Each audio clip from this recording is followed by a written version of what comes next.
ഈശോ മിശിഹായ്ക്ക് സ്തുതിയായിരിക്കട്ടെ. ഈശോ സ്നേഹിക്കുന്ന പ്രിയ സഹോദരങ്ങളെ, ഹെബ്രായർക്കുള്ള ലേഖനം 12-ാം അധ്യായം 14-ാം തിരുവചനം നാം ഇപ്രകാരം വായിക്കുന്നു: എല്ലാവരോടും സമാധാനത്തിൽ വർത്തിച്ച് വിശുദ്ധിക്ക് വേണ്ടി പരിശ്രമിക്കുവിൻ. വിശുദ്ധി കൂടാതെ ആർക്കും കർത്താവിനെ ദർശിക്കാൻ സാധിക്കുകയില്ല. പ്രിയ സഹോദരങ്ങളെ, ദൈവത്തിന്റെ ഒരു സ്പർശനം കിട്ടണം, ഒരു ദൈവാനുഭവം കിട്ടണം എന്നുള്ള ആഗ്രഹമില്ലാത്ത ആരാ ഉള്ളത്? പലപ്പോഴും ദൈവത്തിന്റെ സ്നേഹം ഒന്ന് ഫീൽ ചെയ്യാൻ വേണ്ടി കൊതിച്ച് പ്രാർത്ഥിക്കാനിരിക്കുന്നവരെ കണ്ടിട്ടുണ്ട്.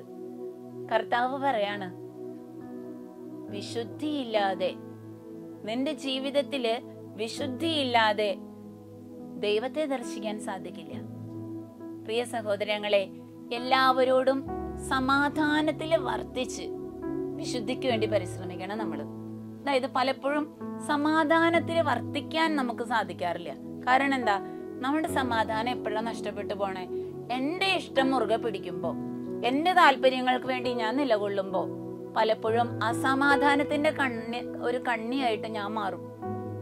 എവിടെ ചെന്നാലും എന്റെ ദുരാശകളെ തൃപ്തിപ്പെടുത്താൻ വേണ്ടിയുള്ള ഒരു പരക്കം പാച്ചിലാണ് എന്റെ ഉള്ളിലുള്ളതെങ്കിൽ ഞാൻ സമാധാനത്തിലായിരിക്കില്ല. കണ്ടുമുട്ടുന്ന എല്ലാവരോടും ശണ്ട കൂടുന്ന ഒരു സ്വഭാവമായിട്ട്, എല്ലാവർക്കും തലവേദനയായിട്ട് ഞാൻ മാറും. ഒന്ന് നമ്മളെ തന്നെ ഒന്ന് വിലയിരുത്തി നോക്കിയേ. എന്റെ സാന്നിധ്യം എന്റെ കുടുംബത്തിനും ഞാൻ ആയിരിക്കുന്ന സമൂഹത്തിനൊക്കെ ഒരു അനുഗ്രഹമാണോ? അവർക്ക് ഞാൻ ചെല്ലുമ്പോ ഒരു സമാധാനം ഫീൽ ചെയ്യുന്നുണ്ടോ? അതോ ഞാൻ കുടുംബത്തിൽ നിന്ന് എവിടേക്കും പോകുമ്പോ അവര് സമാധാനമായിട്ട് ഇരിക്കുന്നുണ്ടോ?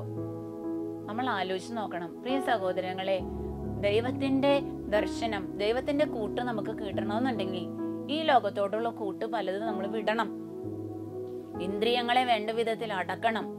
വിശുദ്ധിക്ക് ചേരാത്ത സകല കാഴ്ചകളും വേണ്ടാന്ന് വെക്കണം.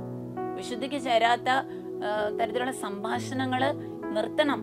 അതുപോലെ തന്നെ പൊട്ടക്കാര്യങ്ങൾ കേൾക്കാൻ പോകരുത്. അശുദ്ധമായതൊന്നും നമ്മളെ തീണ്ടാതിരിക്കണം. പ്രിയ സഹോദരങ്ങളെ, നമ്മുടെ ജീവിതത്തില് ഈ വിശുദ്ധിക്ക് വേണ്ടിയുള്ള പരിശ്രമം എന്തോരം ഉണ്ട്? ഒന്ന് ആലോചിച്ച് നോക്കി. എന്തൊക്കെയാണ് എന്റെ ഉള്ളിലെ വിശുദ്ധി നഷ്ടപ്പെടുത്തി കളയുന്നത്? നമ്മുടെ ചിന്ത, ഓർമ്മ, ഭാവന, ഈ മേഖലകളൊക്കെ തമ്പുരാന്റെ മുമ്പിലിരുന്ന് നമുക്കൊന്ന് ശരിക്കും വിലയിരുത്താൻ പറ്റണം. അശുദ്ധി കയറിക്കൂടുമ്പോ, ഒരു ചിന്തയിൽ അല്ലെങ്കിൽ ഒരു ഭാവനയിലേക്ക് അശുദ്ധി കയറി വരുമ്പോ ഞാൻ എങ്ങനെയാ അതിനെതിരെ യുദ്ധം ചെയ്ത് ചെയ്യിക്കണത്? ആ സമയത്ത് ഒരു ദൈവവിചാരം എന്റെ ഉള്ളിലേക്ക് കടന്നു വരുന്നുണ്ടോ? പരിശുദ്ധനായ ഒരു ദൈവത്തിന്റെ കൺമുമ്പിലാണ് ഞാൻ ഓരോ സെക്കൻഡിലും ജീവിക്കുന്നതെന്നുള്ള ഒരു ഓർമ്മ ഉണ്ടായാല്, സ്വർഗം ഓരോ സെക്കൻഡിലും എന്നെ കണ്ടുകൊണ്ടിരിക്കുകയാണെന്നുള്ള ഒരു ബോധ്യം എന്റെ ഉള്ളിലുണ്ടായാല് എന്തുമാത്രം നമ്മൾ ഒരുക്കത്തോടെ ജീവിക്കും. ജീവനുള്ള ഒരു ദൈവം എന്റെ കൂടെ വസിക്കുന്നു എന്ന ഫീൽ നമുക്ക് കിട്ടണമെന്നുണ്ടെങ്കിൽ, പ്രിയ സഹോദരങ്ങളെ, അതിനു വേണ്ട പരിശ്രമം നമ്മുടെ ജീവിതത്തിൽ ഉണ്ടാകണം. വിശുദ്ധിക്ക് വേണ്ടി യാതൊരു പരിശ്രമവും ഇല്ല.